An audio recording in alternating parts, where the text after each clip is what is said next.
Assalamualaikum warahmatullahi wabarakatuh. Alhamdulillah rabbil alamin wa bihi nasta'inu ala umuri dunya waddin.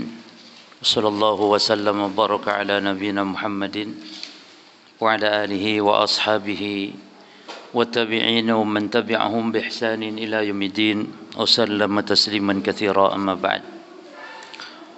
Para jamaah kaum muslimin wal muslimat rahimani wa rahimakumullah. Kita masih di bab tentang urgensi tauhid dan kewajiban tauhid serta pentingnya tauhid. Kita masuk di dalil yang kelima ya, yaitu firman Allah Ta'ala di surah Al-An'am ayat yang ke-151 sampai ke-152. Dan ayat ini para ulama menamakannya dengan Al-Wasaya Al-Ashar, yaitu 10 wasiat Allah. 10 wasiat Allah untuk para hambanya. Kenapa disebut wasiat Allah? Karena di 3 ayat ini ya, Allah Ta'ala menutupnya dengan firman-Nya, "Dzalikum wassaqum bihi la'allakum tattaqun." Yani di akhir ayat ini Allah berfirman menutup ayat dengan yang demikian itu, wassaqum bihi, yang telah Allah wasiatkan kepada kalian dengannya, la'allakum tattaqun, agar kalian bertakwa. Ya. Nah, apa saja yang 10 ini? Yang 10 ini disebutkan di 3 ayat per jam, bukan dalam satu ayat ya. Dari ini 10 itu ada pada 3 ayat. Al-An'am 151, Al-An'am 152 dan Al-An'am 153. Nah, namun yang menjadi dasar pembahasan kita di sini, pendalilan kita di sini di bab tentang urgensi tauhid, yakni bahwa wasiat Allah yang pertama kali dari yang 10 dalam 3 ayat itu, yang menjadi dasar kita adalah di Al-An'am 151-nya, di ayat yang pertamanya, yaitu Allah berfirman bahwa wasiat yang pertama kali Allah sebutkan di antara yang 10 wasiat itu adalah Allah berfirman, alla tusyriku bihi syai'a. Ya.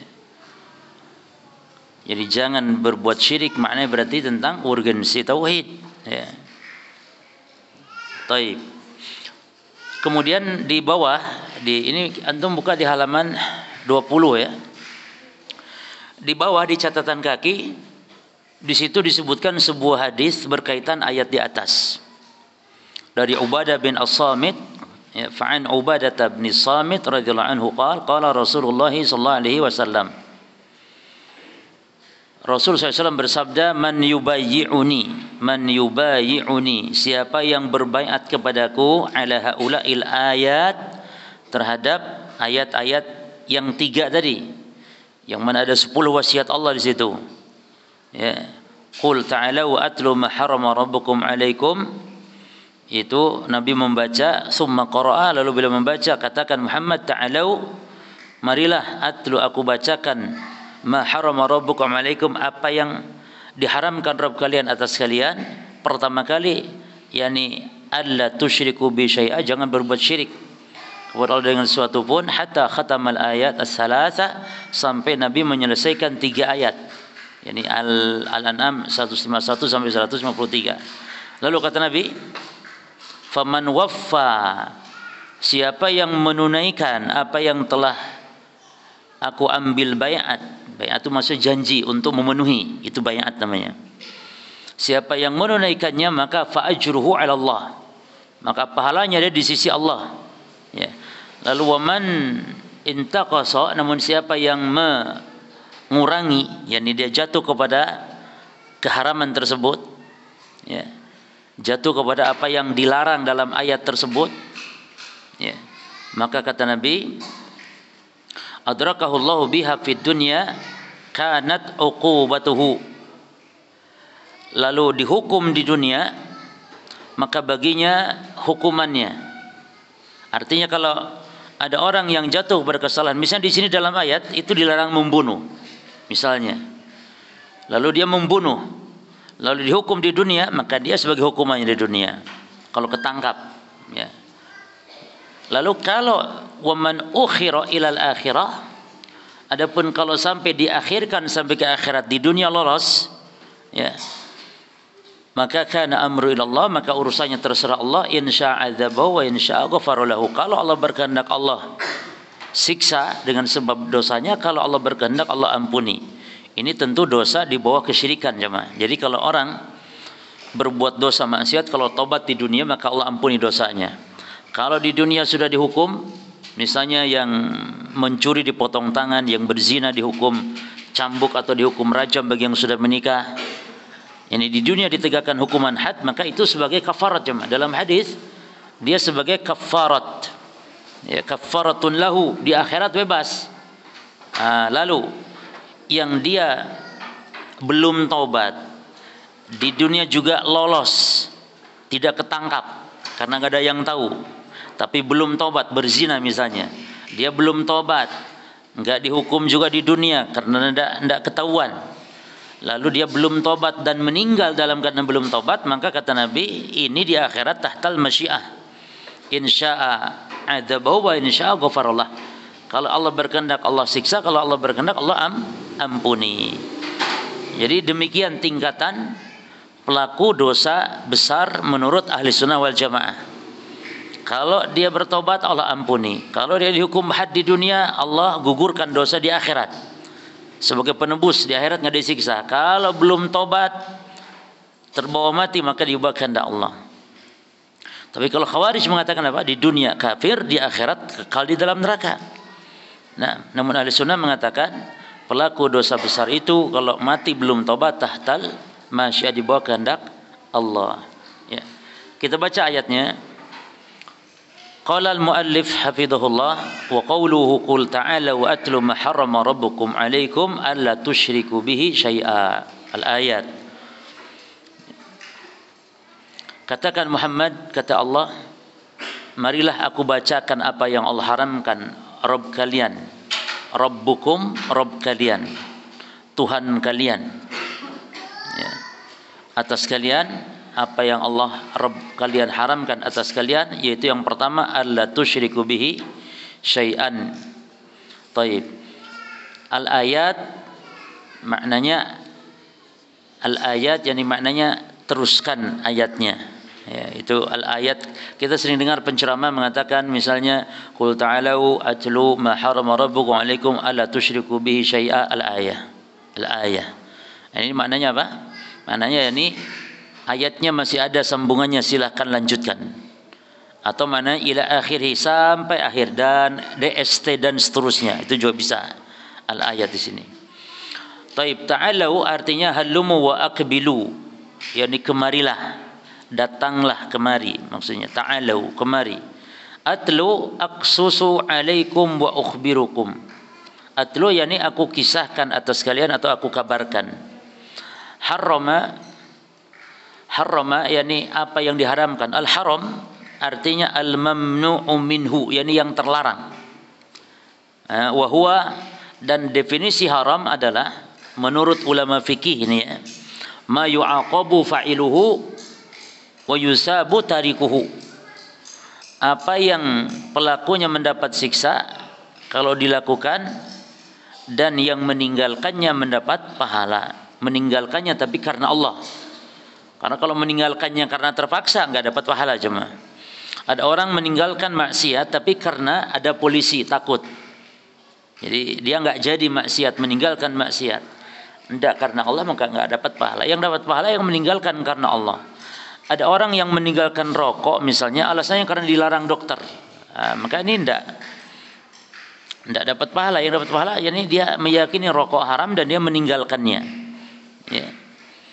Taib. Al-ayat maksudnya ay ila akhiril ayat as-salasi min suratil an'am. Maksud ila akhiril ayat, sampai akhir ayat yang 3 ya. 151, 152, 153 tadi. Dimulai dari min qaulihi, dari firman Allah, qul ta'alau ila qaulihi fi khitamil ayah ats-tsalitsah, sampai kepada akhir ayat yang ketiga, yaitu 153-nya, yaitu dzalikum wasaqum bihi la'allakum tattaqun. Jadi silakan jenengan cek lagi dari mulai 151 sampai 152. Di sini saya akan merinci nanti, apa saja yang 10 poin wasiat Allah Subhanahu wa taala. Baik, sekarang makna ayat secara global cuma. Al-ma'na al-ijmali lil ayah. Ya'murullahu nabiyahu, Allah memerintahkan nabinya, an yaqula, untuk mengatakan lihaula'il musyrikin, kepada mereka orang-orang musyrikin, alladzina abadu ghairallahi, yang mereka menyembah selain Allah. Nabi diperintah untuk mengatakan kepada mereka, yakni untuk menyatakan bahwa berbuat syirik itu haram, gitu. Maka Nabi diperintahkan Allah, ya, untuk mengatakan kepada orang musyrik yang menyembah kepada selain Allah, wa harramu ma razaqahumullah, ya, dan wa harramu, Nabi diperintah Allah untuk mengharamkan, ya, ma razaqahumullah, apa yang Allah rizkikan, ya, kepada mereka. Yakni maksudnya Nabi diperintah Allah untuk mengharamkan, ya, atau mereka orang-orang musyrikin, Nabi diperintah Allah untuk mengatakan apa saja yang Allah haramkan, ya, kepada orang-orang musyrikin. Wa qatalu auladahum, dan Nabi diperintah untuk mengatakan kepada orang-orang musyrik tentang membunuh anak-anak mereka, taqarruban lil asnam, sebagai bentuk taqarrub kepada berhala. Jadi orang musyrik dulu kebiasaan membunuh anak itu ada dua, jemaah. Ya, ada dua. Yang pertama, membunuh karena takut miskin, ya, atau karena miskin, dan yang kedua karena sebab aib atau merasa hina memiliki anak perempuan. Nah, fa'alu dzalika bi araihim, ya, wa taswilis syaitani lahum.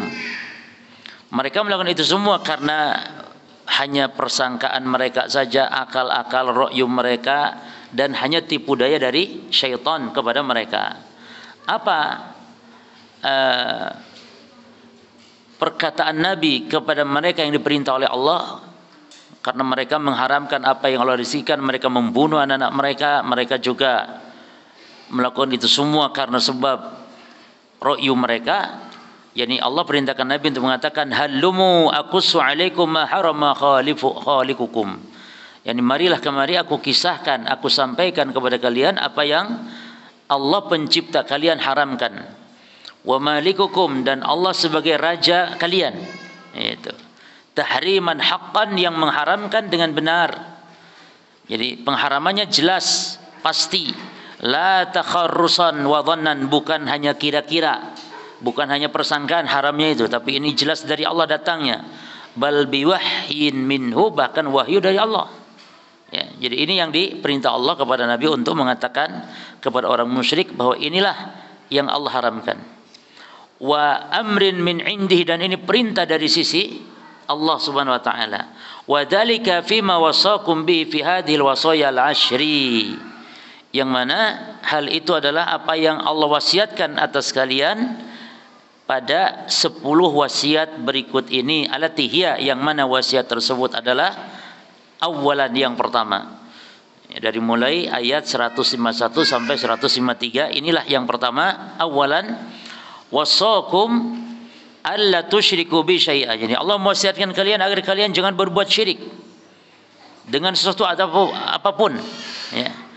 Sesuatu apapun itu maknanya cuma baik itu para malaikat Allah disekutukannya, atau para nabi, orang soleh, atau berhala, atau kuburan, atau pohon, batu, dan seterusnya. Karena banyak model sesembahan yang disembah orang-orang musyrikin dahulu.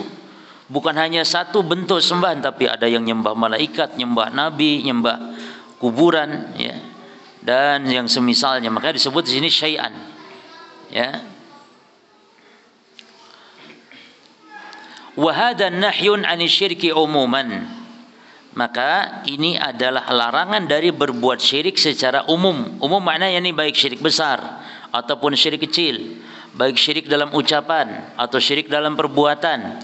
Ya, karena syirik itu bisa dalam ucapan, ya, yakni ucapan-ucapan yang mensetarakan Allah dengan makhluk. Contohnya mengatakan laula Allahu wa anta misalnya, atau masya Allahu wa syi'ta. Ini syirik dalam ucapan. Kalau tidak ada Allah dan kamu, nah, saya sudah mati misalnya. Kalau tidak ada Allah dan kamu, atau mengatakan yang menyembuhkanku adalah Allah dan dokter. Nah, mensetarakan Allah dan dokter ini kesyirikan. Mensetarakan Allah dengan dokter. Tapi kalau mengatakan begini misalnya, yang menyembuhkanku adalah dokter. Nah, ini kata-kata ini syirik atau tidak? Kata-kata ini tidak syirik, ya, atau belum tentu syirik, karena tidak ada unsur pensetaraan. Tapi kata-kata seperti ini bisa mengandung kesyirikan, bisa tidak. Kalau kemungkinan seperti ini maka tidak boleh dihukumi. Jelas ya, kalau ada perkataan yang mengandung dua kemungkinan, satu dari dua kemungkinan, kemungkinan syirik dan kemungkinan tidak, maka tidak boleh dihukumi. Sehingga ditanya terlebih dahulu apa maksudnya. Tapi kalau tadi nggak usah ditanya lagi. Yang mengatakan yang menyembuhkan saya adalah Allah dan dokter. Kalau mengatakan Allah kemudian, itu tidak masalah. Tapi Allah dan dokter, maka jangan ditanya dulu apa maksud ente mengatakan Allah dan dokter. Maka nggak perlu tanya, tapi langsung diponis saja itu perkataan syirik. Tapi kalau mengatakan yang menyembuhkan saya dokter, maka tanya dulu apa maksud yang menyembuhkan dokter. Kalau yang dimaksud mengatakan yang menyembuhkan saya dokter, yakni dokterlah dengan sendirinya menyembuhkan saya tanpa ada campur tangan Allah, maka ini syirik besar namanya. Meyakini ada penyembuh selain Allah. Wa idza maritu fa huwa yashfin. Enggak ada penyembuh kecuali Allah. Apabila aku sakit, Allah yang menyembuhkan. Tapi kalau mengatakan maksud dari yang menyembuhkanku adalah dokter, yakni sebab yang menjadi sebab kesembuhanku adalah dokter, dan Allah lah yang memberi kesembuhan, hanya sebabnya melalui dokter, maka ini tidak masalah. Perkataan ini tidak masalah, sehingga tidak boleh dihukumi syirik terlebih dahulu. Ya, taib. Kemudian fa syamala kulla musyrikin bihi, maka mencakup semua yang disekutukan, namanya umum. Disekutukan apa saja, min anwa'il ma'budat min dunillah, dari jenis-jenis sembahan-sembahan selain Allah, entah itu malaikat tadi ya, entah itu jin, nabi, rasul, manusia saleh, wali, apa saja. Jadi jangan sampai dipahami cuma kalau menyekutukan Allah itu dengan para nabi itu tidak disebut syirik gitu. Jadi menyekutukan Allah itu kalau dengan berhala saja, ini salah. Jadi tidak dibedakan mau Nabi Isa, mau Nabi Rasul, mau wali, mau anak sapi, mau apa saja yang disekutukan selain Allah, status perbuatannya sama. Status perbuatannya sama, yaitu perbuatan syirik.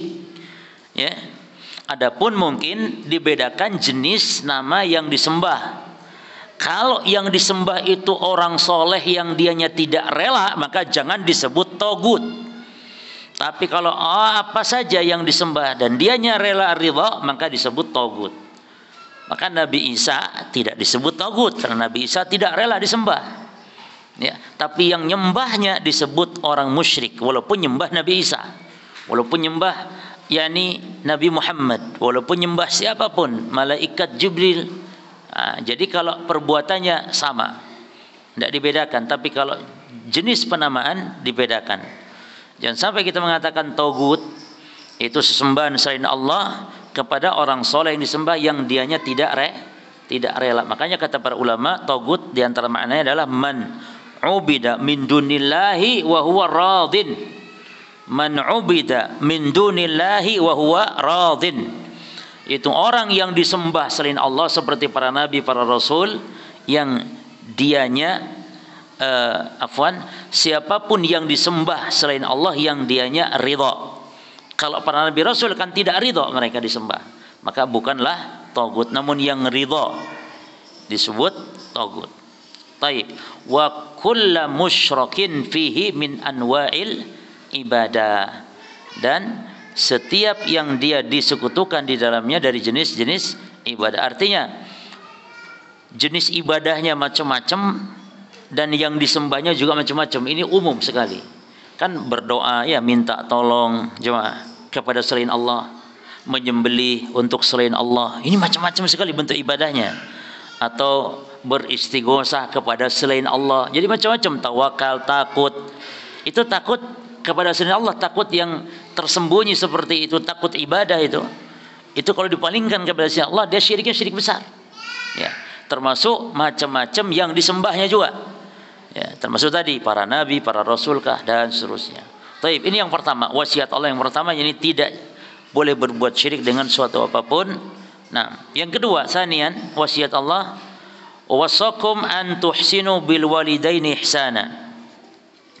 Allah mewasiatkan kalian untuk berbuat baik kepada kedua orang tua. Ya, perhatikan, berbuat baik kepada orang tua dengan cara apa? Bibirrihima wa hifdhihima wa siyanatihima wa ta'atihima fi ghairi ma'siyatillahi. Yakni dengan berbuat baik kepada orang tua, ihsanan dalam bentuk apapun yang disebut baik dan agama tidak membatasi.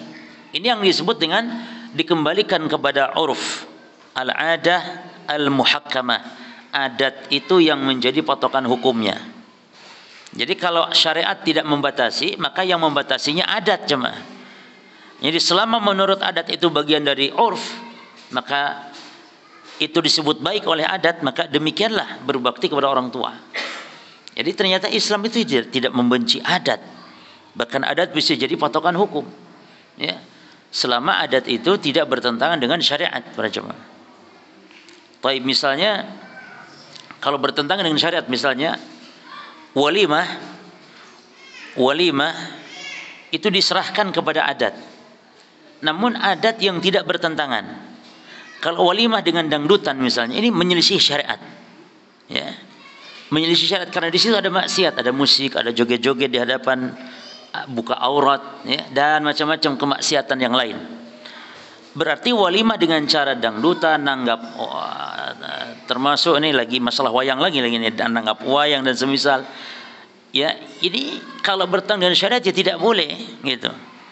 Atau adat berpakaian. Itu syariat menyerahkan. Pakaian itu bebas, mau pakai belangkon, mau pakai batik, bebas. Karena syariat tidak membatasi, batasannya diserahkan kepada adat. Hanya saja jangan yang bertentangan dengan syariat. Contohnya apa? Pakaian adat yang membuka aurat misalnya, tidak boleh. Ya. Demikian para. Jadi Islam, bahkan Islam membenarkan adat kebiasaan, ya, adat-adat istiadat, bahkan adat-adat jahiliyah, yakni adat-adat sebelum Islam banyak yang dibenarkan oleh Islam. Contohnya seperti memuliakan tamu, itu adat kebiasaan bangsa Arab jahiliyah dahulu. Adat mereka mandi junub, ya, itu kebiasaan adat. Ya, adat seperti termasuk adat-adat masalah motong kuku, itu adat asalnya lalu dibenarkan oleh syariat. Termasuk adat di Indonesia pun banyak yang ditetapkan juga oleh syariat. Ya, adat seperti apa? Bersikap lemah lembut, ya, orang Indonesia itu lemah lembut. Itu juga adat yang baik yang yakni ditetapkan oleh syariat. Maka berbakti kepada orang tua, berbuat baik kepada orang tua ini di sini umum. Silahkan sesuai dengan adat masing-masing. Kalau adatnya misalnya mencium tangan, contohnya ini bagian dari bentuk adat yang memandang adat itu baik, maka apa? Maka baik lakukan, cium tangan orang tua. Kalau misalnya sungkem mencium kaki, ya, itu oleh adat dianggap baik, tapi kalau syariat menganggap itu enggak boleh, maka ya enggak boleh. Ya. Ada khilaf ulama tentang masalah ini. Ya, karena kalau mencium kaki itu bagian dari bentuk sujud para jemaah. Maka kalau sujud tidak boleh kepada siapapun kecuali hanya kepada Allah. Walaupun orang menganggap ini bagian dari ajaran Wahabi ekstrim, ya kemarin dibahas juga. Karena Wahabi ini juga mengharamkan sungkem. Yani bukan masalah sungkemnya cuma, tapi kepada siapapun, hatta Nabi saja yang berhak untuk disungkemi. Ketika Mu'ad bin Jabal, Nabi itu lebih mulia daripada orang tua kita. Menghormati Nabi Muhammad harus lebih didahulukan daripada menghormati orang tua kita. Nah, Mu'ad bin Jabal sungkem kepada Nabi. Kepada Nabi SAW sungkem. Jadi dia mencium kaki Nabi, sujud. Lalu Nabi mengatakan, "Ma hada ya Mu'ad?" Apa-apaan kamu Mu'ad? Nah, kata Mu'ad, ya Rasulullah, saya lihat orang-orang Syam itu sujud sungkem ke siapa? Ke pemimpin-pemimpin, ke pendeta-pendeta mereka. Maka saya berpendapat lebih layak saya sungkem kepada engkau ya Rasulullah. Kata Nabi, la taf'alu. Enggak boleh. Kata Nabi, subhanallah, la taf'alu, jangan kalian lakukan. La kuntu amiran ahadan an yasjuda li ahadin la amartu mar'ata an tasjuda li zawjiha. Kalau memang boleh, aku perintahkan manusia sujud sungkem kepada manusia, yang aku perintahkan adalah bukan kamu kepada aku, tapi aku perintahkan para istri untuk sungkem kepada para suaminya, karena besarnya hak para suami. Tapi tidak boleh gitu. Cuman ini isyarat menunjukkan berarti istri itu wajib mengagungkan para suaminya. Perhatikan untuk para ibu-ibu ya. Jadi manusia yang harus diagungkan ketika setelah menikah seorang perempuan adalah suaminya. Bahkan hatta pengagungan kepada orang tuanya pun menjadi di bawah pengagungan kepada suami. Ketaatan kepada orang tuanya pun di bawah menjadi ketaatan kepada suami. Adapun para suami tidak ada batasan dalam mengagungkan, berbakti kepada kedua orang tuanya. Jelas jemaah ya? Maka kita perlu bersabar para jemaah di akhir zaman ini ketika kita jelaskan syariat yang memang banyak tentunya bertentangan dengan adat. Karena Rasul pun demikian.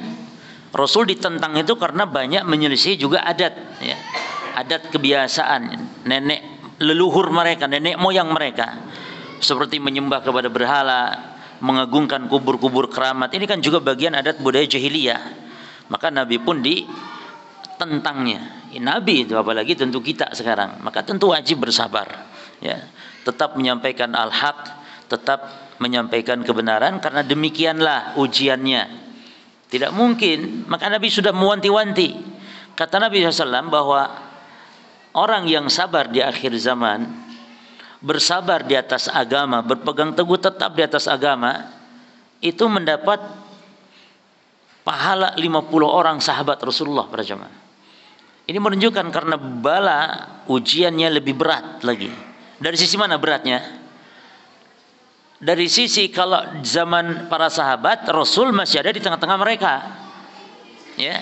Misalnya kalau orang munafik, ngebully sahabat, macam-macam kepada sahabat, sahabat tinggal lapor kepada Rasul gitu. Tapi sekarang semakin jauh dengan masa kenabian, kita seolah hidup sekarang ini sendirian.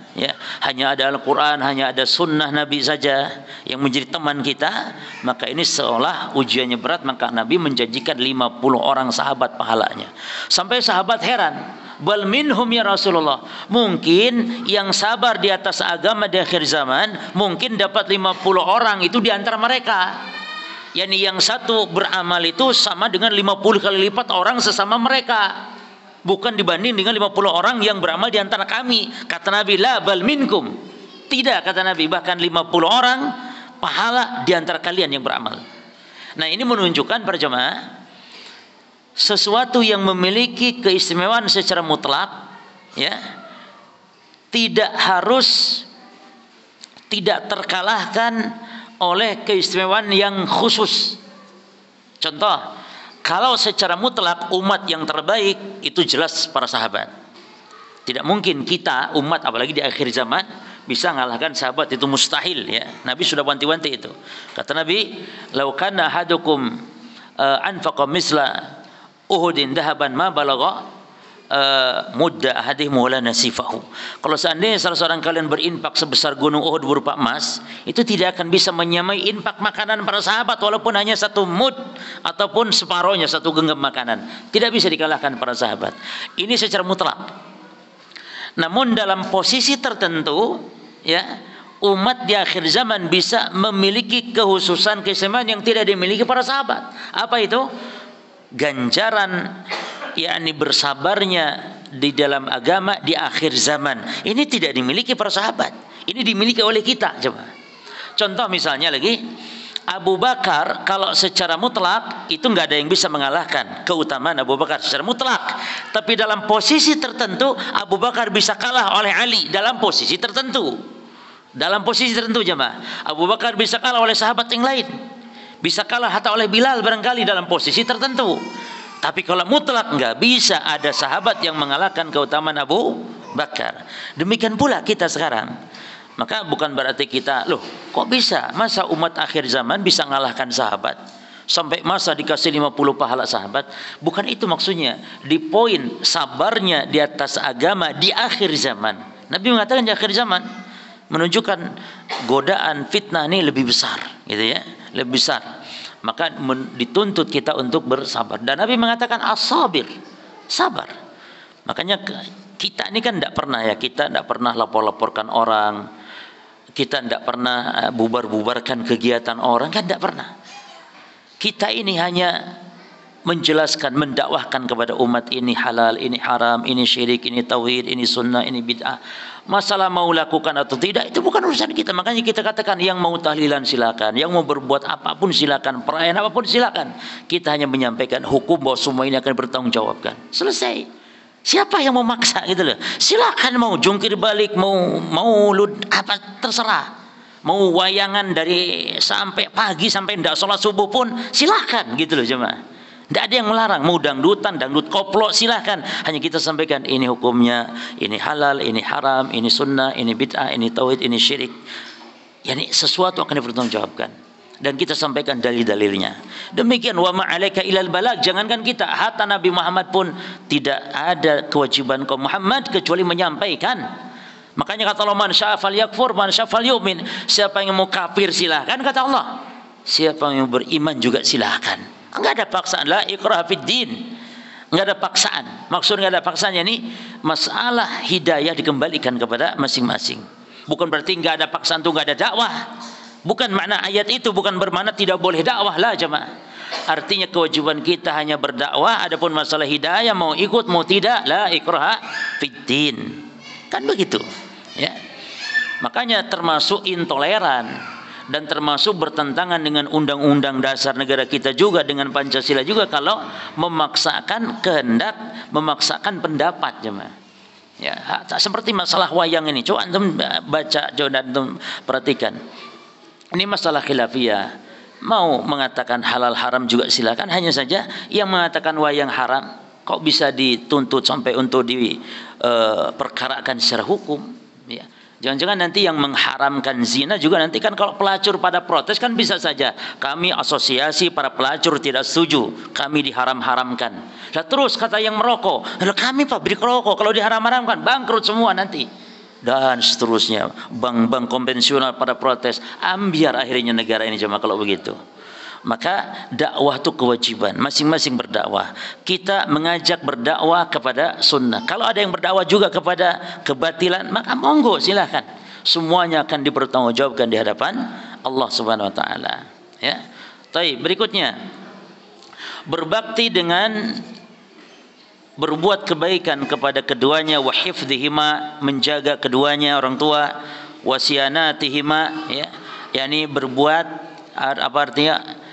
Sianah, yakni berbuat kebaikan, wa ta'atihima, mentaatinya fi ghairi maksiatillah, yang bukan dalam perkara maksiat kepada Allah, wa tarki at-taraffu' alaihima, dan meninggalkan sikap angkuh sombong, ya, kepada kedua orang tua. Setinggi apapun pangkat gelar kita, cuma kalau sudah di hadapan orang tua kita, kita harus merendahkan diri kita, merendahkan hati kita di hadapan orang tua.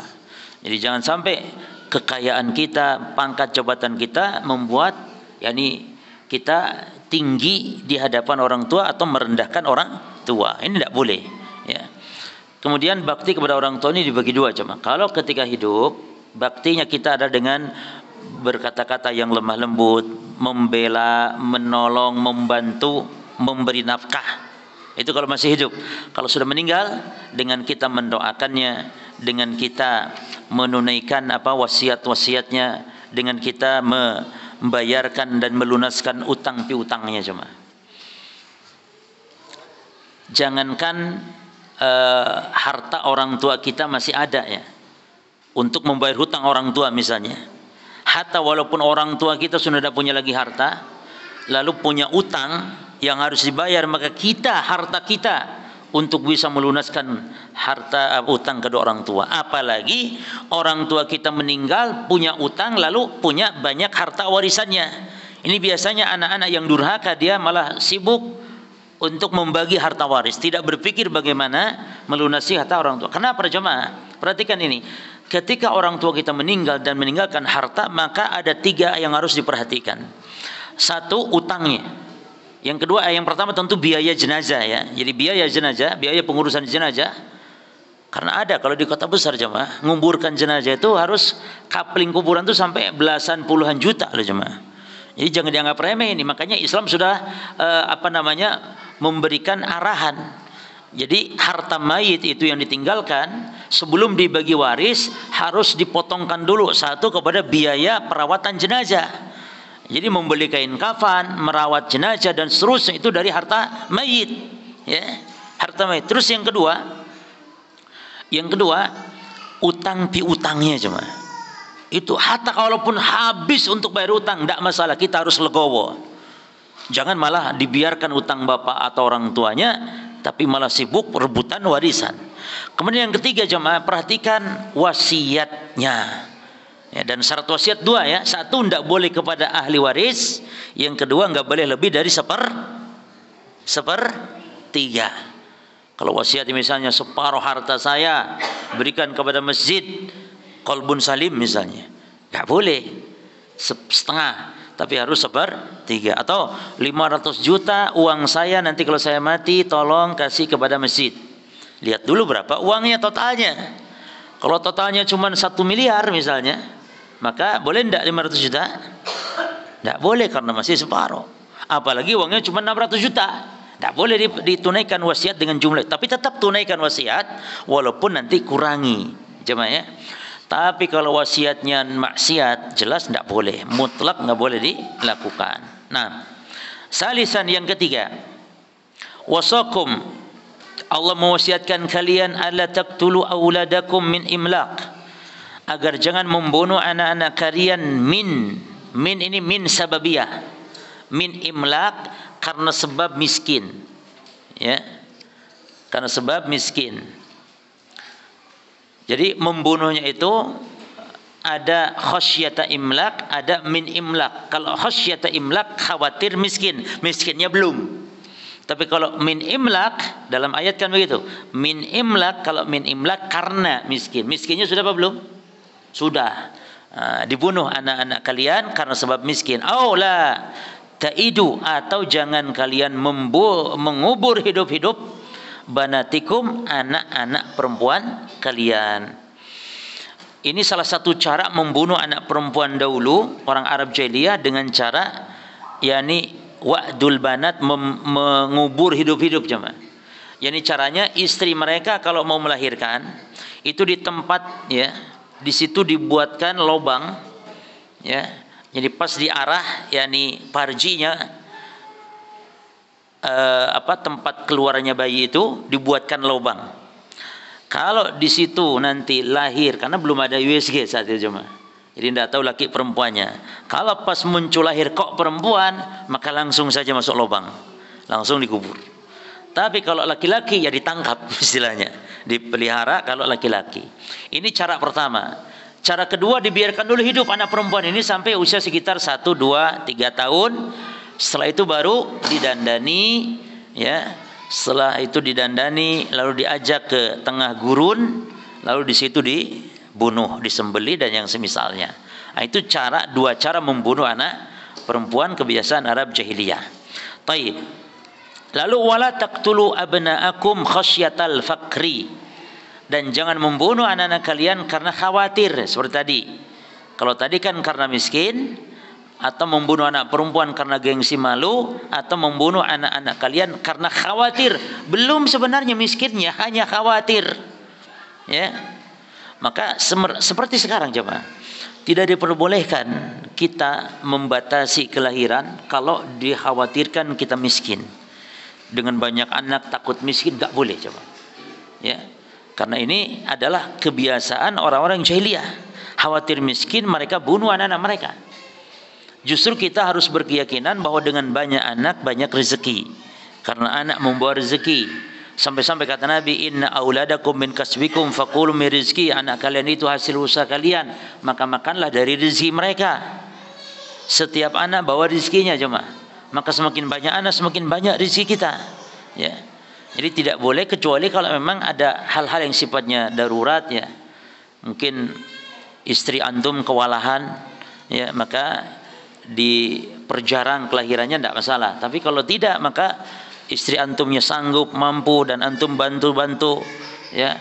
Kalau kurang juga antum sewa baby sister misalnya, tidak masalah, ini bagus karena semakin banyak anak semakin banyak kebaikan bagi seorang muslim. Sebab banyak anak banyak rezeki, banyak anak banyak pahala. Karena setiap anak berjamaah yang sholat, anak kita kalau sholat, pahala kita sampai kepada kita langsung. Makanya anak kecil itu, hatta masih kecil, anak kecil tuh tetap perintahkan untuk ibadah, karena pahalanya akan sampai kepada orang tuanya.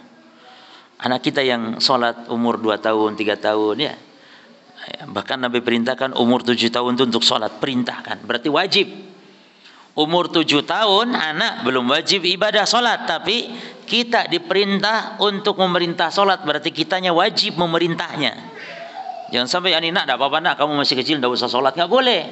Umur 7 tahun, muru auladakum bisolahum abna'u sab'i sinin. Perintahkan anak kalian untuk sholat ketika usia mereka 7 tahun. Makanya Amr bin Salamah itu di zaman Rasulullah mengimami kaumnya, usianya masih 6 tahun 7 tahun jemaah. Ya, jadi sah. Dan sholat anak kecil karena belum kewajiban berarti hukumnya sholat sunnah. Dan pahalanya bagi orang tuanya. Tapi ini rahasia antum saja jemaah. Antum jangan kasih tahu anak-anak antum. Nah, kamu naik sholat, pahalamu ini kayak bapakmu loh. Nanti anakmu enggak mau sholat lagi. Ya, jadi Nabi kan mengatakan, ya Rasul alihada al-hajj, ya Rasul, bagi anak kecil ini ada enggak kewajiban haji? Kata Nabi, na'am. Yani boleh haji. Jadi anak kecil itu juga bawa haji, bawa wukuf, bawa tawaf. Ada. Walakil ajr, dan kamu yang dapat pahalanya. Karena anak kecil kan tidak wajib. Makanya jemaah kalau masih kecil sudah hajian, itu nanti kalau sudah akil balik, sudah dewasa, tetap dia berkewajiban lagi haji. Jadi jangan dianggap hajinya masih kecil, dianggap sudah haji Islam. Haji Islam itu haji yang pertama kali dia lakukan seumur hidup sekali, yang menjadi kewajiban bagi dia, itu namanya haji Islam. Haji yang kedua, ketiga, keempat itu bukan haji Islam namanya. Haji sunnah istilahnya. Haji tatawwu'. Makanya haji itu wajib sekali seumur hidup. Nah, anak kecil yang sudah hajian, dibawa sama orang tuanya mungkin, atau sudah umroh misalnya, itu ketika kecil nggak dianggap, tapi dapat pahala orang tuanya. Jadi antum kalau bawa anak kecil umroh atau haji, tetap praktekan manasik, bawa umroh, bawa tawaf, sa'i, ya walaupun digendong kan sama saja. Jangan ditaruh di hotel gitu loh, bawa, gendong tawaf. Kalau capek suruh jalan, kalau capek gendong. Orang dewasa saja boleh digendongnya mah. Dan sah itu, boleh didorong dan sah. Ya. Jadi tawaf itu intinya mengelilingi Ka'bah. Bawa anak kecil, bawa tawaf, bawa wukuf di Arafah barangkali, demikian. Nah, Amr bin Salamah usia 6 tahun menjadi imam. Imam makmumnya orang-orang dewasa, dan itu sah. Makanya kata Imam Syafi'i, bolehnya seorang atau bolehnya bermakmum kepada imam yang sedang sholat sunnah berdasarkan hadis ini. Yani Amr bin Salamah itu anak kecil, sholatnya berarti sunnah, mengimami kaumnya yang sholat wajib, berarti boleh. Makanya kalau antum sedang sholat sunnah ba'diyah misalnya, ada orang yang ngemakmum ada di sebelah antum menjadi makmum, antum jangan larang-larang dia. Misalnya, nggak usah, biarkan sholat. Dan antum tentu kalau sholatnya maghrib, sholatnya jahar, ya antum jaharkan. Jadi antum sholat tetap 2 rakaat. Misalnya antum ba'diyah maghrib misalnya ya. Ada orang yang baru datang masuk masjid terlambat sholat. Antum jaharkan 2 rakaat sholat. Nanti dia berarti nambah berapa? Nambah 1 rakaat lagi. Ya, ini boleh jemaah. Dan dijaharkan. Kalau sholat sir ya sir. Mungkin ba'da duhur, ba'diyah duhur. Ya antum sir saja sholat 2 rakaat. Nanti orang itu nambah berapa? 2 rakaat. Ya. Taib. Azan. Taib. Fadhol.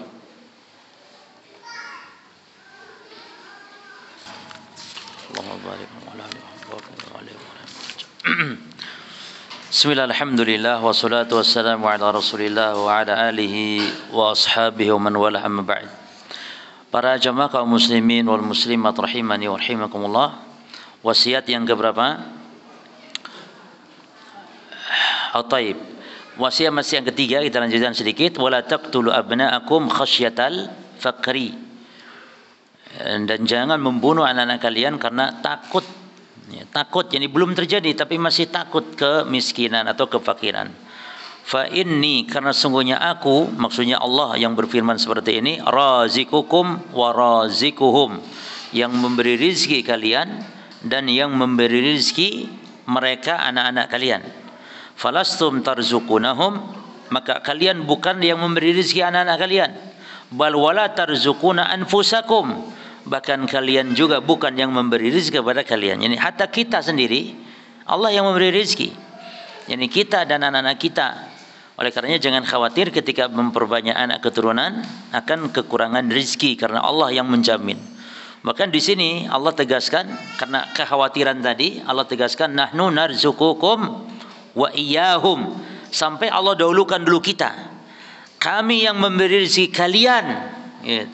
Ya, dan mereka, ya. Taib, atau dibalik, nahnu narzuquhum wa iyyakum, kami yang memberi rezeki mereka dan juga kalian. Ini menunjukkan betapa Allah menjamin rezeki. Terus yang keempat, rabi'an wa wasakum alla taqrabul fawahisha ma dhahara minha wa ma batan. Dan Allah mewasiatkan kalian agar jangan kalian mendekati al-fawahish, perbuatan keji, ma dhahara minha wa ma batan, apa yang nampak darinya dan apa yang tersembunyi. Makna al-fawahish ada 2 makna. Makna secara umum ya semua dosa. Adapun makna yang khusus, yakni al-fawahish ini adalah seperti perzinahan dan al-liwat. Liwat yakni sodomi dan semisal. Itu makna fawahish apabila diartikan secara khusus. Tapi yang dimaksud di sini apa? Ya secara umum dosa. Ma dhahara minha wa ma batan. Artinya apa yang nampak, yang tersembunyi, yakni yang dilakukan secara terang-terangan, gitu ya, dan yang dilakukan secara sembunyi-sembunyi, semuanya jangan mendekati kepada yakni perbuatan maksiat tersebut, yakni al-ma'asiya al-dhahirata wal khafiyah. Ini maksiat-maksiat yang dilakukan secara sembunyi dan secara terang-terangan dan secara sembunyi-sembunyi. Taib. Khamisan, yang kelima, wasakum ala taqtulun nafsal lati haramallahu qatlaha, dan Allah mewasiatkan kalian agar jangan membunuh jiwa yang Allah haramkan untuk dibunuh. Jiwa yang diharamkan dibunuh, saya menjelaskan di sini itu ada 4 jemaah. Jiwa yang haram dibunuh. 1, jiwa seorang mukmin, yakni termasuk muslim di dalamnya. Yang kedua, al-mu'ahad, kafir yang ada perjanjian damai dengan negara kaum muslimin. Seperti turis-turis itu yang diharamkan dibunuh, turis-turis asing, itu al-mu'ahad. Lalu al-zimmi, kafir zimmi yang ketiga. Kafir yang dhimmi, itu jiwanya haram dibunuh. Yani kafir yang hidup di tengah-tengah kaum muslimin. Yang keempat, kafir al-musta'man, kafir yang minta jaminan, yakni keamanan, walaupun dari seorang muslim. Nah, itu juga tidak boleh dibunuh. Ya. Jadi 4 ini. Maka kata beliau, wahiyan nafsul mu'minah, yaitu yang diharamkan dibunuh itu jiwa orang beriman. Wal mu'ahadah, dan kafir muahad, termasuk di dalamnya kafir dzimmi dan kafir musta'man tadi. Illa bil haqq, kecuali dengan cara yang benar. Seperti qisas, itu cara yang benar, boleh dibunuh, dan yang membunuh adalah penguasa. Ya, atau yang berzina, yang zina muhsan, yang pernah menikah, baik janda ataupun yang bersuami atau beristri, atau duda. Itu dalam Islam dibunuh itu. Kalau berzina dan ketangkap, ketahuan, ada 4 orang saksi. Berat cuma. Kadang-kadang saksi ini jarang kita dapat 4 itu. Kalau tidak ada saksi 4, antum menyaksikan orang berzina, halas, selesai. Kalau cuma antum sendirian, enggak bisa antum ngadu kepada penguasa. Kalau antum ngadu kepada penguasa, malah antum yang dicambuk 80 kali cambukan, karena mengatakan si fulan berzina, namun tidak mendatangkan berapa? 4 orang saksi. Jadi tidak semudah itu gitu loh hukuman had itu jemaah. Tidak main potong-potong tangan saja. Potong tangan pun juga tidak ada syarat kan? Harus setengah rubu', harus 1/4 dinar, harus mencuri dari tempatnya, dan tidak ada syubhat. Ya, bukan sembarang potong, maling telur potong tangan, dia enggak. Rubu' dinar, 1 dinar 4 gram seperempat. Rubu' dinar berarti seperempatnya. Taruh segram kurang lebih, sekitar berapa? Sekitar ya 800. Kalau emas 500 ribuan, berarti sekitar 800 ribuan minimal. Ya, sekarang kalau telur, berapa harga telur? Ya, ya kalau 1 truk telurnya ya enggak ada lagi. Kalau maling 1 truk, ya. Telur 1 biji. Ya, taib. Jadi ada syarat-syarat, tidak segampang itu menghukum had. 4 orang saksi loh jemaah ya. Dan dia harus melihat dengan kepalanya bahwa barangnya, yakni kemaluannya si fulan tadi masuk ke farji perempuan itu. Angel sampai ngono ya, angel ndak kira. Ya sudah, berarti kalau tidak ya sudah. Cukup antum, ya kelas antum tinggalkan sudah orang berzina. Paling tinggal nanti antum nasihati gitu. Ya. Atau mau antum tegur hasad itu supaya tidak jadi, tidak masalah. Dan itu kalau antum ketahuan secara tidak sengaja. Dan tidak boleh dalam Islam seorang muslim mencari-cari. Wih, kayaknya di rumah ini ada orang berzina kayaknya ya. Cari-cari, tidak boleh. Ini kalau, makanya berzinanya pun kalau tidak ketahuan, selesai sudah, cukup bertobat kepada Allah. Ya. Nah, demikian, jadi tidak semudah berjemaah. Ya.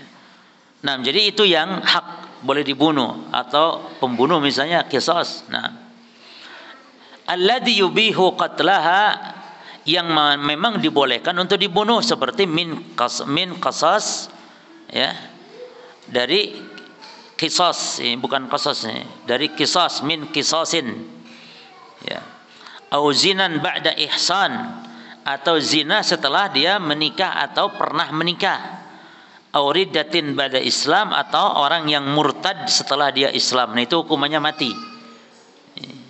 Jadi dalam Islam para jemaah, bahwa orang yang murtad itu dihukum mati. Man badala dina faqtuluh, siapa yang mengganti agama maka bunuh, kata Rasulullah. Dan ini betul-betul sangat adil jemaah. Sebab kalau orang murtad di dalam Islam kok dibiarkan tidak dihukum mati, ini berbahaya. Sehingga nanti orang-orang kafir akan mengatakan, loh kok orang keluar masuk Islam, berarti Islamnya agama enggak benar gitu. Makanya orang yang mau masuk Islam, tapi jangan juga berpikiran, oh jangan-jangan nanti kalau dibunuh yang murtad, nanti orang mau masuk Islam takut. Tidak jemaah. Mereka akan melihat bagaimana Islam, keindahan kebaikan Islam. Makanya orang yang murtad itu, mereka justru yang telah merusak Islam, mencemarkan nama Islam. Orang yang murtad kepada agama lain, ya. Maka dihukumnya hukuman mati supaya terjaga, terpelihara. Jadi tidak sembarangan orang murtad. Demikian.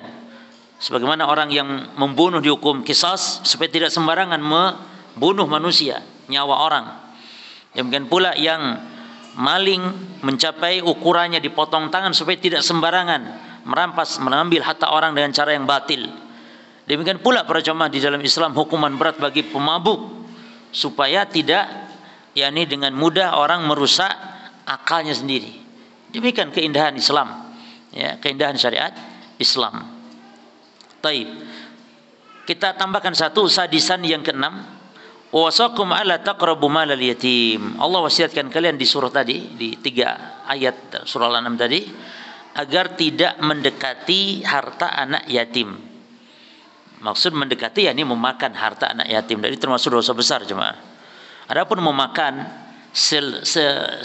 sekedarnya, sewajarnya, karena dia juga mengurusinya atau sebagai biaya operasionalnya, maka ini tidak masalah. Ya. Adapun kalau dia memakan dengan cara yang zalim, maka ini termasuk dosa besar. Siapa yatim yang dimaksud? Wa huwa at-tiflul ladzi mata abuh. Yatim itu anak kecil yang bapaknya meninggal pada usia dia masih belum balik. Kalau sudah balik, antum semua sekarang tidak punya bapak, ya bukan yatim. Kalau antum nggak boleh disebut yatim. Jadi yatim itu yang meninggal ayah ya, bukan ibu. Kalau meninggal ibu dalam Islam tidak ngaruh, nggak masalah. Meninggal bapak, karena bapak itu adalah tulang punggung dalam memberi nafkah. Sementara ibu kan tidak bisa mencari nafkah. Ya. Oleh karenanya tulang punggung dalam keluarga ayah. Sehingga dianjurkan untuk berbuat baik kepada janda. Tidak ada anjuran berbuat baik kepada duda, kan itu cuma. Maka kalau anak piatu, nggak ada istilah anak piatu dalam Islam. Anak piatu tidak masalah, tidak perlu dikasihani, karena punya bapaknya. Bapaknya kalau ya tinggal kawin lagi kan gitu. Tapi kalau tidak punya bapak si anak kecil tadi, maka kasihan.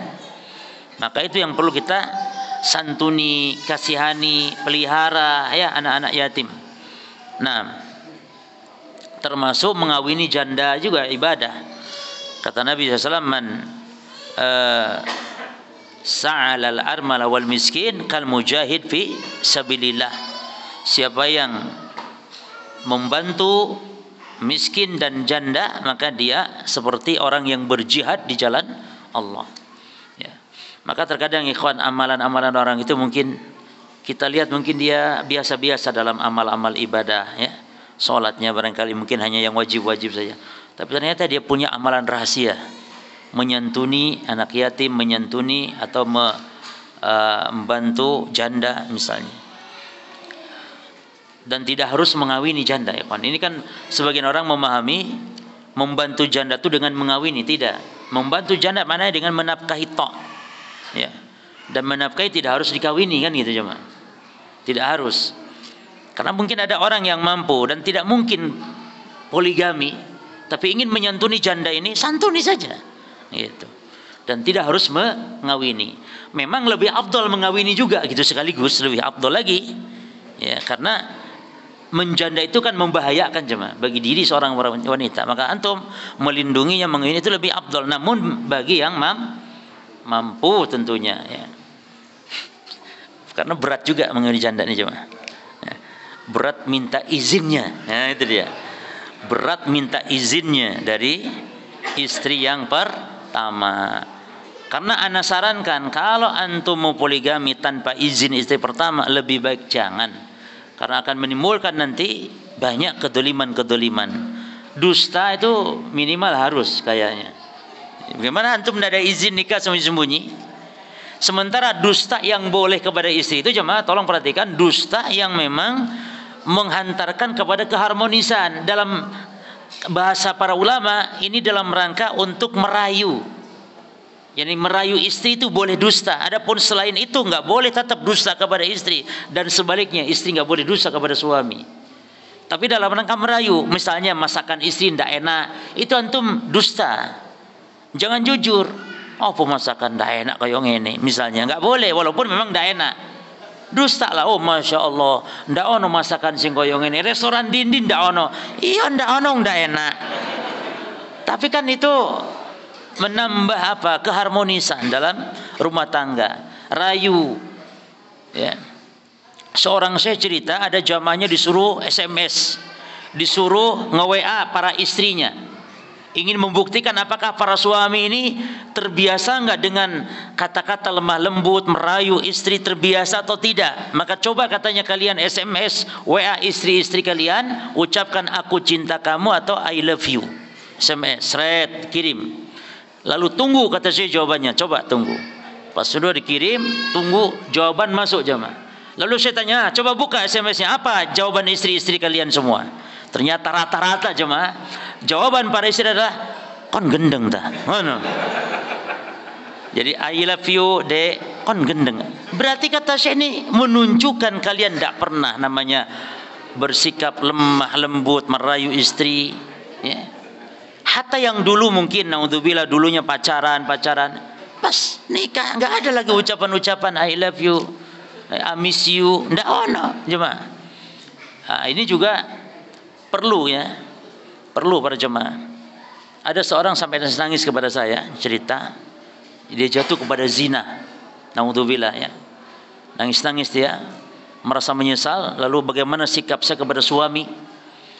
Jadi ceritanya suami ini memang beku, dingin seperti es batu istilahnya. Enggak pernah senyum kepada istri, enggak pernah. Senyum itu enggak. Ya ini diam, pokoknya kerja saja. Ya, suami tukang jahit suaminya. Kerja saja. Si istri sampai ngantar anak sekolah itu istrinya yang ngantar. Istrinya ngantar anak sekolah. Nah, di sekolah tiap hari ketemu sama guru. Sang guru, tentu antum tahu guru, namanya guru orang berpendidikan, yang ngomong mungkin enak, baik, lemah lembut. Akhirnya terpikatlah si istri tadi, sampai lama-lama mungkin janjian dan semisal walau alam, kemudian terjadilah yang terjadi, sampai akhirnya zina. Waliyadzubillah. Akibat apa ini? Akibat suami yang kurang perhatian. Ya.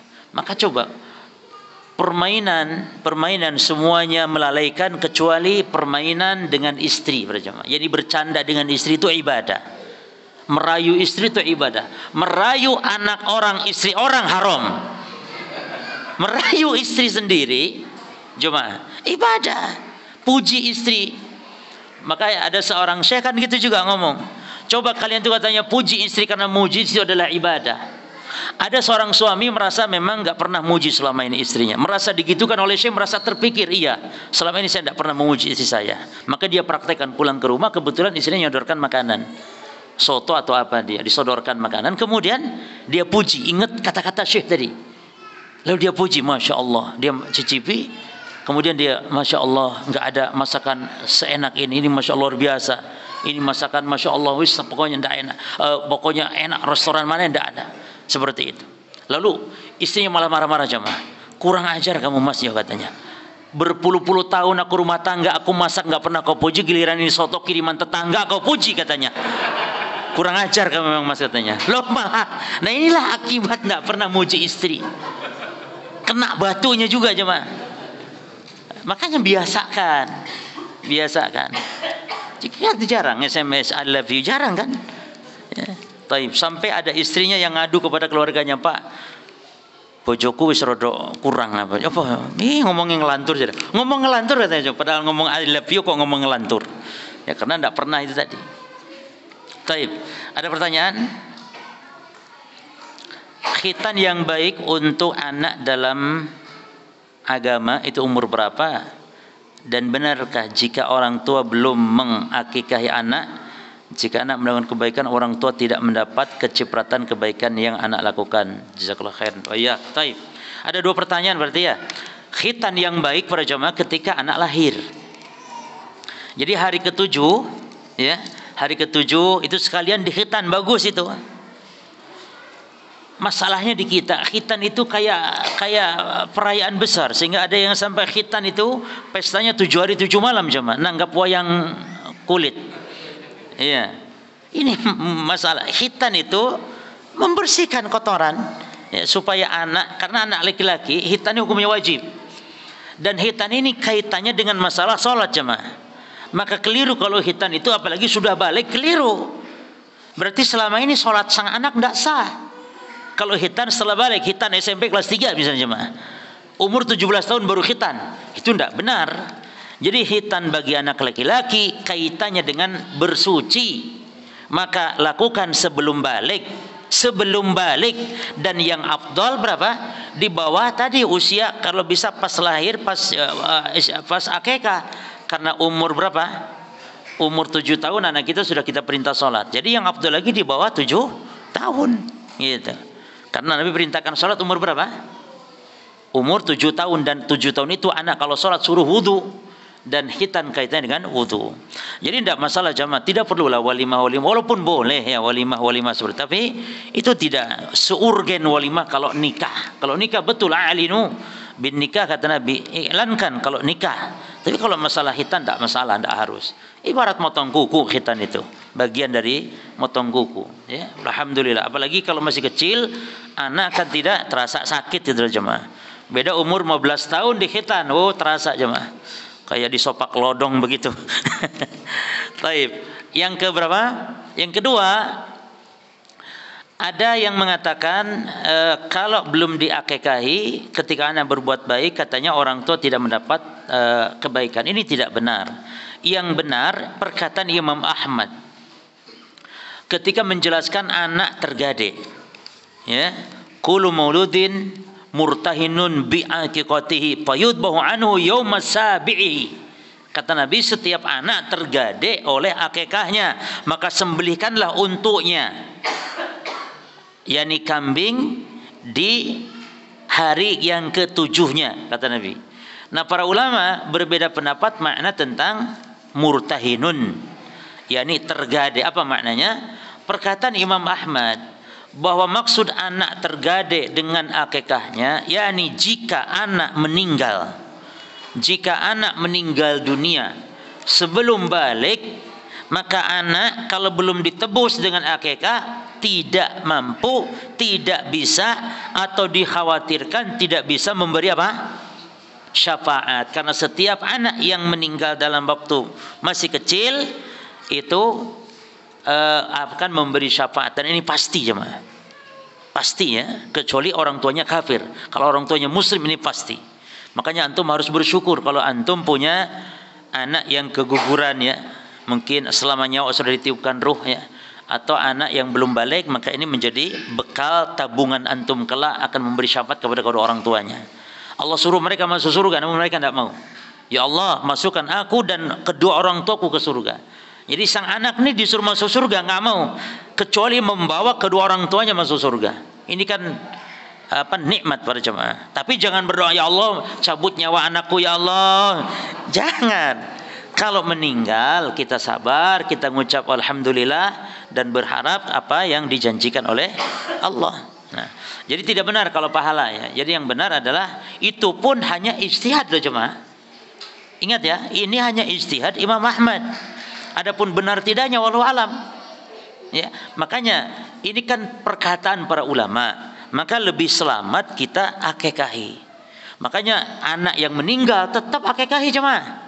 Antum istri antum keguguran, usia kandungan lewat 4 bulan, akikahi. Beri nama bayinya, diakikahi, dikuburkan di pekuburan kaum muslimin, dan sang ibu dihukumi sebagai darah nifas. Demikian. Adapun kalau belum ditiupkan ruh, ini usia di bawah kandungan 4 bulan, maka hukum janin adalah dia bukan manusia, maka dikuburkan dimanapun boleh, tidak harus di pemakaman kaum muslimin. Akan tetapi yang membedakan kalau belum ditiupkan ruh, yang membedakan adalah tentang hukum darahnya sang ibu. Apakah darah nifas atau darah mustahadah atau darah istihadah, maka dilihat usianya. Kalau kandungan sampai usia 80 hari, maka ini sudah tercipta, terbentuk makhluk walaupun belum ditiupkan ruh. Maka bagi sang ibu yang kandungannya sudah mencapai 80 hari lebih, 80 hari tapi di bawah usia 4 bulan kandungan, 120 hari, yakni 80 sampai 120 itu darahnya sang ibu dihukumi darah nifas. Adapun di bawah itu, yakni keguguran usia di bawah 80, maka darahnya dianggap darah penyakit biasa atau darah istihadah, maka boleh wajib sholat, boleh disetubui oleh suaminya. Taib, anak seorang ibu sedang menyusui. Tahun lalu anak punya utang puasa kurang lebih 2 pekan. Tepatnya beberapa qadarullah lupa ya. Tepatnya yakni lupa, cuman kurang lebih 2 pekan. Dan catatan hutang puasa anak juga qadarullah hilang. Taib, bagaimana cara anak membayar hutang puasa tersebut? Taib, Masalah ini kan ada khilaf ya, apakah fidyah atau qadha ya. Namun pendapat yang kuat ya, dan ini tentu bagi yang mampu adalah dengan mengqadha berjemaah. Ini ibu yang hamil atau menyusui itu adalah mengqadha. Namun sebagian ulama mengatakan fidyah. Nah, masalah ini enggak masalah, monggo terserah. Tapi yang jelas ketika dia lupa katanya beberapa harinya, maka boleh dikira-kirakan ya, dikira-kirakan saja. Ya ini misalnya kan kurang lebih 2 pekan ya sudah. Dikira-kirakan saja sekitar 2 pekan tersebut gitu. Jadi caranya berpuasalah sekarang sebelum masuk Sya'ban, sekarang apa? Rajab. Nah, ini kesempatan untuk membayar utang ya. Dan tidak boleh mengqadha puasa ini diniatkan double dengan puasa Senin Kamis, karena itu beda jenis ibadah. Kalau Senin Kamis puasa sunnah, kalau qadha itu puasa wajib, enggak boleh diniatkan double. Tapi kalau puasa Arafah diniatkan dengan puasa misalnya Senin Kamis karena kebetulan hari Senin Arafahnya, maka ini boleh tasyrik an-niyah. Tapi kalau qadha enggak boleh. Terus kalau mau qadha, tolong ibu-ibu perhatikan, kalau mau qadha itu harus niat dari sejak semalam ya, enggak boleh dadakan seperti puasa sunnah, enggak boleh. Kalau qadha harus seperti puasa Ramadan, niatnya sebelum terbit fajar. Man lam yujmi'in niyah qabla al-fajr fala siyama lahu, kata Nabi. Siapa yang tidak ada niat di malam hari sebelum terbit fajar, maka tidak ada puasa. Kata ulama tidak sah, berarti nggak ada niat. Kecuali puasa sunnah, boleh niat dadakan walaupun niat jam 12. Asal belum apa? Belum apa jemaah? Ya belum sarapan lah. Kalau sudah 1 piring sarapan, niat puasa ya tidak bisa. Ya ini masih belum makan apa-apa boleh. Demikian wallahu taala alam. Kita cukupkan. Subhanakallahumma bihamdika asyhadu an la ilaha illa anta astaghfiruka wa atubu ilaik. Assalamualaikum warahmatullahi wabarakatuh.